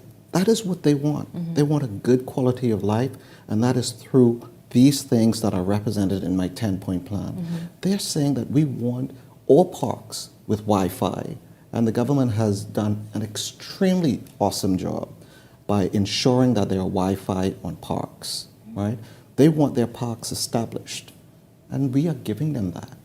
That is a part of what they are asking me for when I go to them and knock on their doors.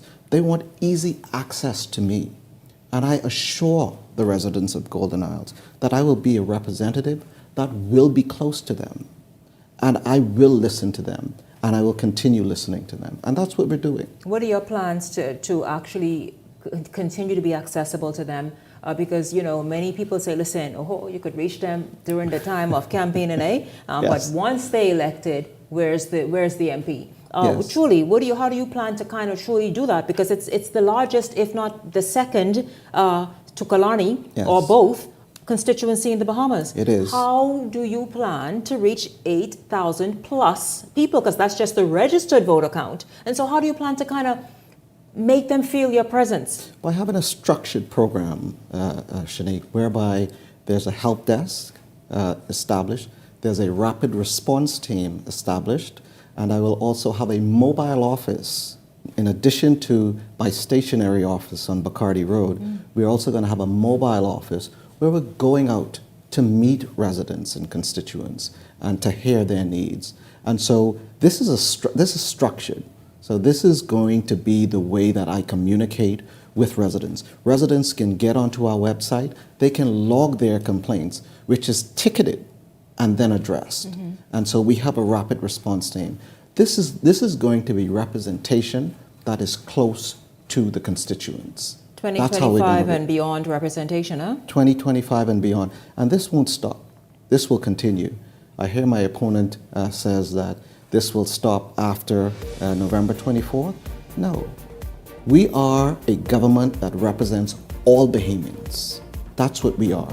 And the constituents of Golden Isles can assure themselves that I would be that kind of representative. How do you feel right now tonight as we go to a break and come back to you? Heard him keep talking about this 10-point plan. Oh, I will ask him about this because I need you all to hear him talk about it. But how sure you feel right now that come the 24th, you are the better man than Brian Brown to win the vote of confidence among voters in Golden Isles? Yes, because Shanique, as I said earlier, I am a representative that is result driven, and I am demonstrating that. I'm running on my record, Shanique, and that's what I'm running on. I'm running on my record. This just didn't start today with me. This started a long time ago with me, where I'm doing the necessary things and I am demonstrating to people that I'm the best person for the job. I'm the hard worker. I'm the person that is result oriented. I will be there for the residents of Golden Isles. And all I'm saying to Golden Isles residents is to give me a chance to prove that. Talk to them right there in that same camera. When we come back, I'll give you an opportunity to say exactly that when we come back. We are here with the PLP's candidate in the Golden Isles by-election coming up in about 9 days or so, Darren Quickstock. You see me holding this up. This is his 10-point plan. We're going to get to this in depth right after the break. Beyond the Headlines is back right after this.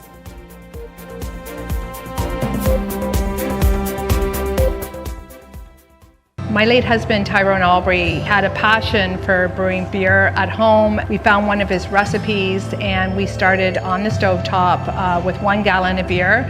It was a hobby that turned into a passion project that turned completely out of control. We had to make a decision whether or not we were going to continue home brewing or open a brewery.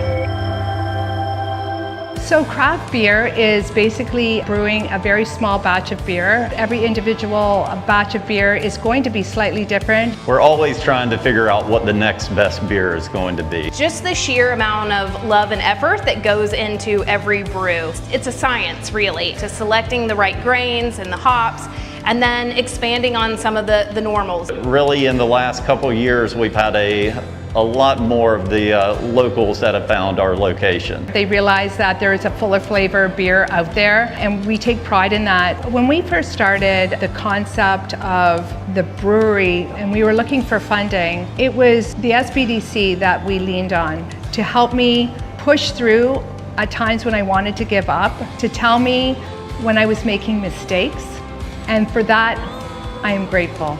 So I would encourage all entrepreneurs, if you're looking for funding, mentorship, and encouragement to launch your new business idea, I would encourage you to contact the SBDC.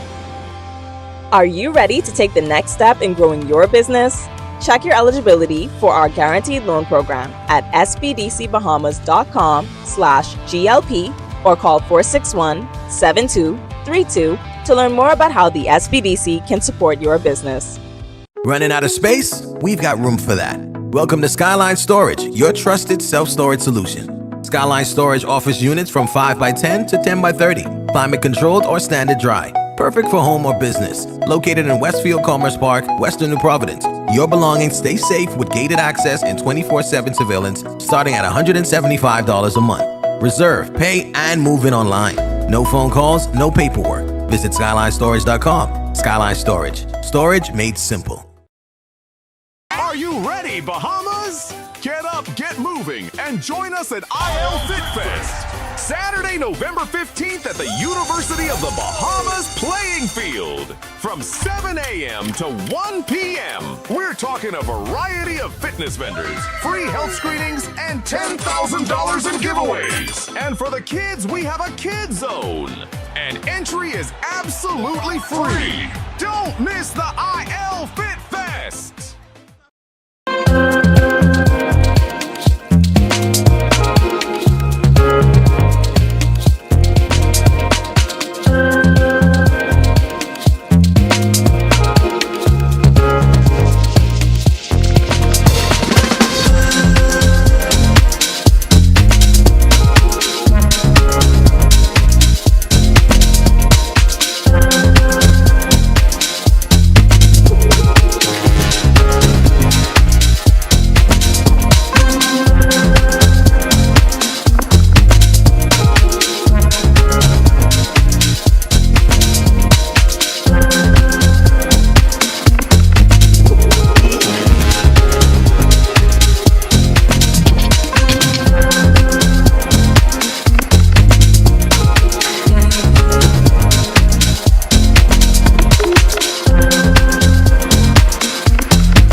Beyond the Headlines is now introducing powerful TV advertising opportunities made just for you. Choose our television ad package, 20 30-second ads for $2,000 or 20 60-second ads for $2,500 plus VAT. Prefer flexibility? Go a la carte. Just $150 for a 30-second ad or $200 for a 60-second ad. Step into the spotlight with our interview package. 1 15-minute interview for $500 or 4 for $15 per month. Or bring Beyond the Headlines directly to you with our live on location package, only $2,600 plus VAT. For more information, contact our sales agent at 242-466-6173. This segment is brought to you by EV Motors Fleet Sales Division. For 2026 commercial vehicles, call 821-2403 today.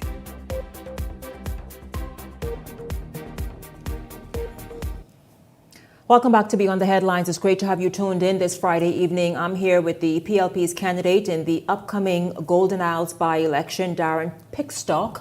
And he spent the last segment with me. He's back again for this segment. And I want to ask you something, Mr. Pickstock. In the last segment you talked and you made a strong, convincing little argument and said, listen, because you bring new energy, a new vision, a tunnel vision as well, that will benefit the people of Golden Isles, you're the best choice. But how do you answer to this?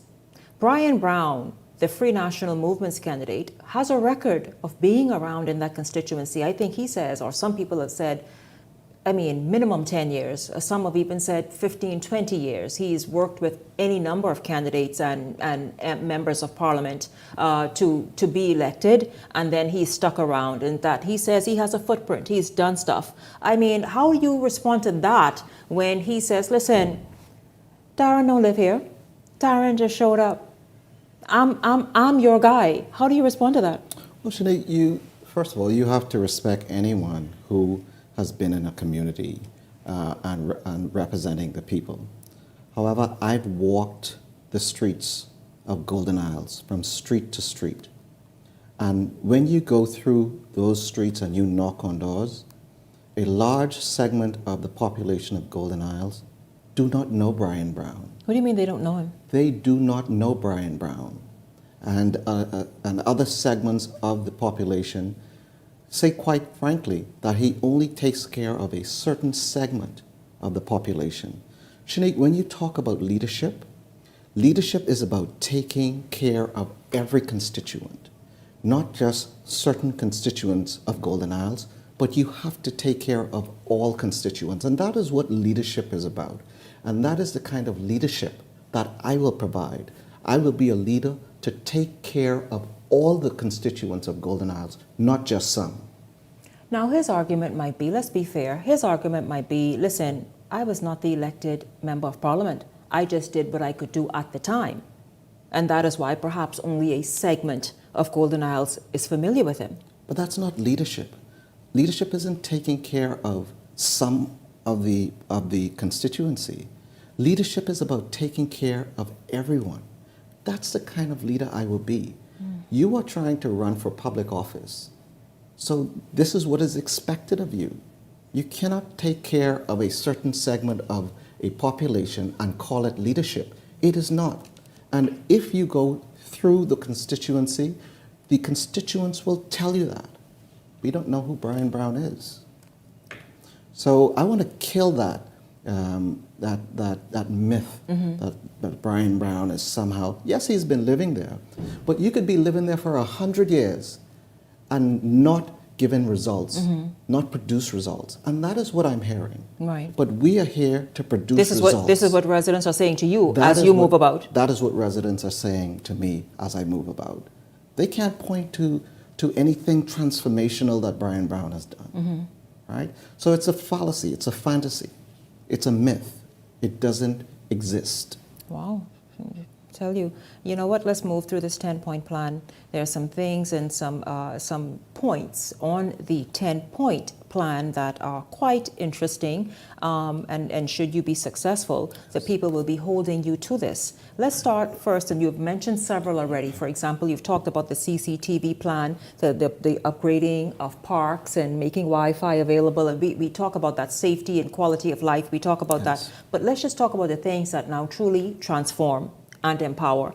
Yes. You are talking about a youth mentorship and leadership network. Yes. How will that sort of play out? And tell us more about that and how you plan to unroll that, or roll that out rather, in Golden Isles.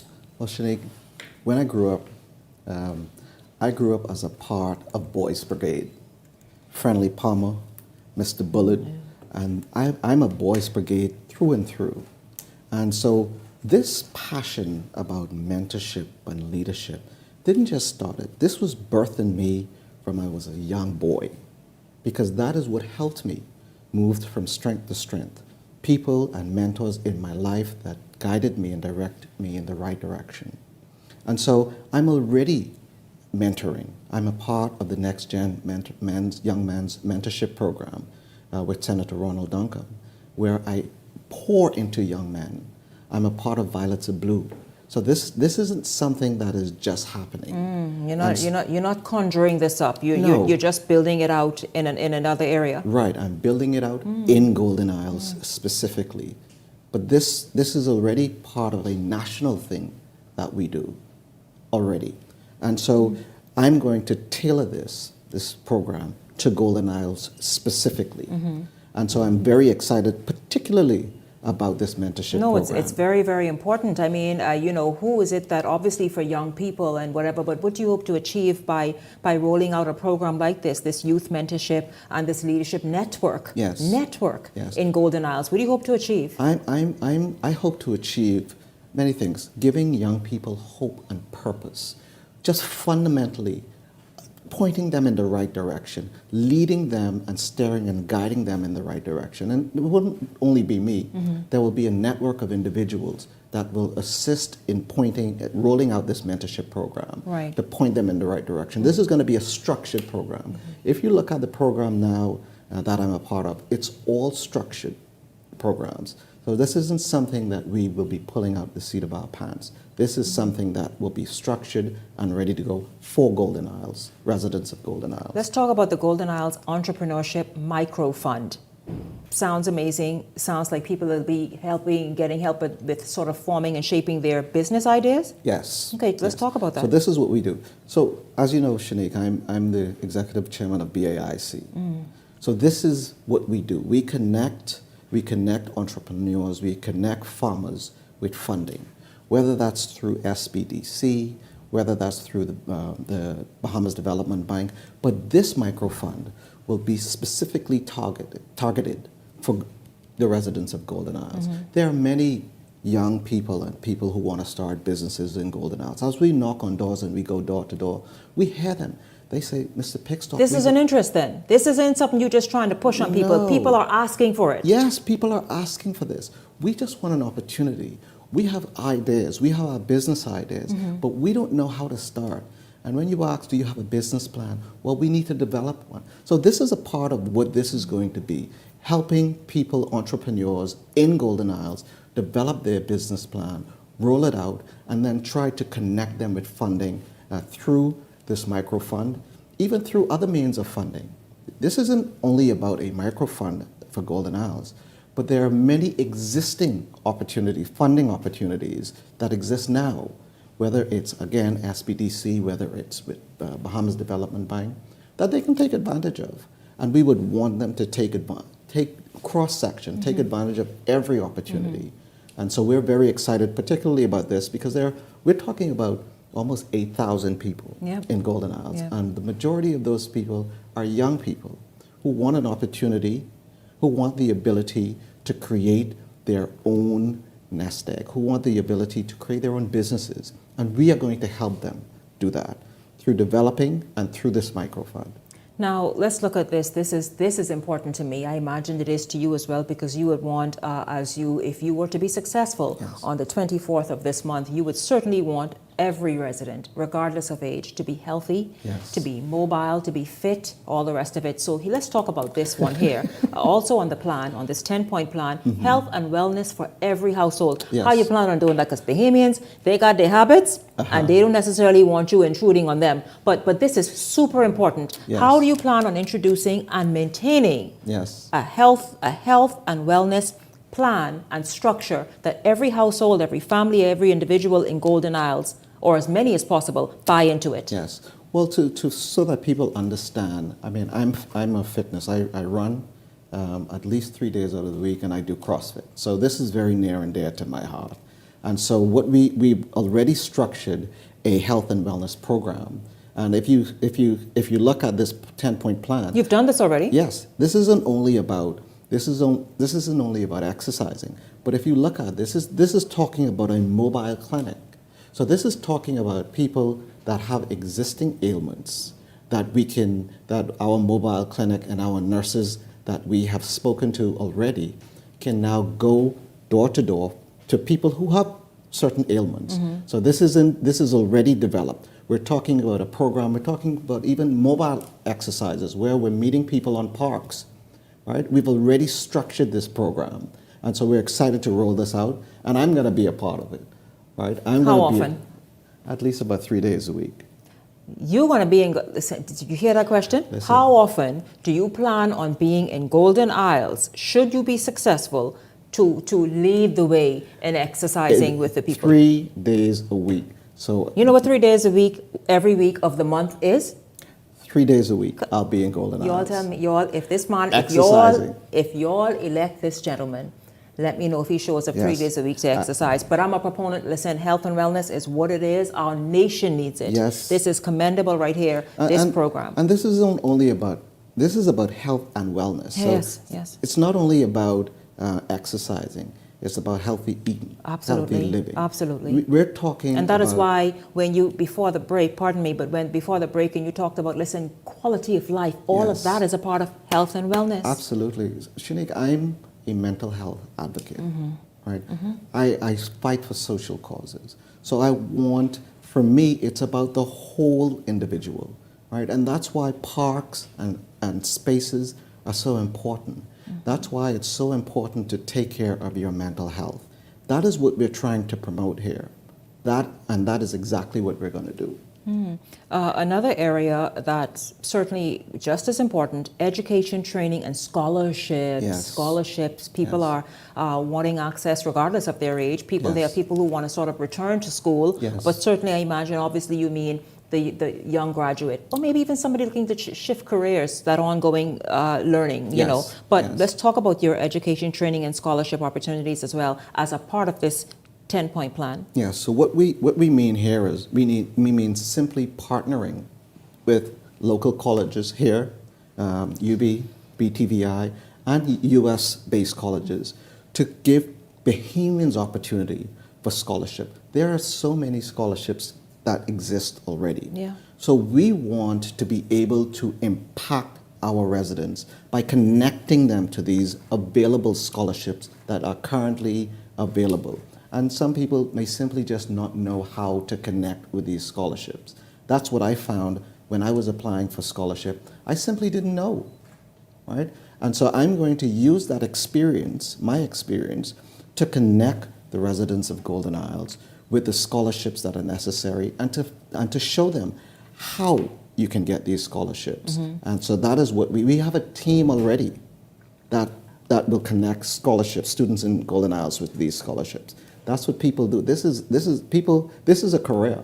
It is. I've hosted many people on the show who do just that for a living. Yes. And so they've hosted college fairs, and which of course includes universities, but college fairs where scholarships are readily available any given weekend here in the Bahamas with U.S. and Canadian universities. Absolutely. And so certainly, of course, that is not a new idea, but to hear that you're going to tailor that to Golden Isles and that huge constituency to help, again, just empower whomever it is that wants the opportunity, then that's good to hear. And I mean, in addition, just this morning, Upskill Bahamas was launched. And so that is an exciting online program, free for 800 Bahamians who want to apply and register. And so I would encourage any Bahamian right now to go to Upskill Bahamas, which was launched today. Oh, that's good. Right?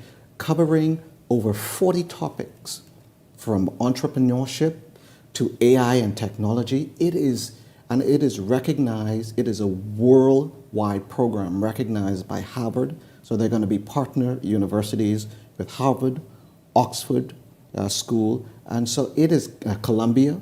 And so this is a program where at the end of the program, you're going to get a certificate from Harvard, from Columbia, from Oxford. Whichever institution is running that program, you will get a certificate from them. Bahamians, jump in. Free of charge. Jump in and jump on. That is incredible. This is what Darren Pickstock, this is what governance is about. Yes. Empowering the people, not leaving them where you met them and you're the one who is just soaring, but obviously bringing them along. Yes. For those who desire the opportunity, bringing them along. This is quite amazing. Darren Pickstock, you have roughly 9 days. You and all the other candidates will be out there canvassing, obviously, with your teams. As we wrap up this segment, look right in that camera and speak to the people of Golden Isles about where you are tonight and why they should lean on your side. Golden Isles, what you get in me is a representative that will show up, that will give you results, and that will be present in Golden Isles. All I'm asking you for is one chance to prove myself and to prove that progress can be steady in Golden Isles. I ask you to give me that chance.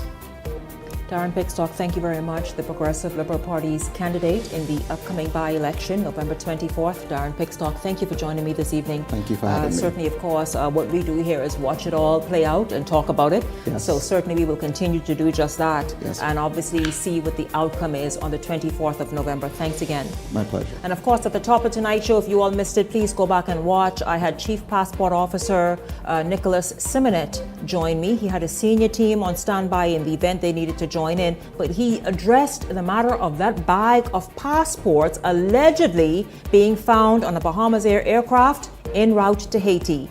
Please go watch that and listen to him here in his words what exactly took place. And I'll tell you this, perhaps on Monday, Nad, you can come and join this right here, sit right here beside me and tell me what you all know about it. Now, of course, everything has been denied by Office of the Prime Minister, that there is no such thing, nothing happened, no one was dismissed. But again, we want to sort of scratch the surface for ourselves and see if there's any truth to any of this at all. So continue to watch Beyond the Headlines, continue to tune in. Of course, our new series, Temperature Check, we might be checking this gentleman right here. That's right. No feelings spared, Temperature Check. That's what we're doing every Wednesday in the lead up to the general election. This is Beyond the Headlines. For my entire production team, I'm Shanique Miller. Make it a blessed weekend, everyone. The Verizon Media Group, home of ILTV, Paramount Systems Limited, Eyewitness News, and Beyond the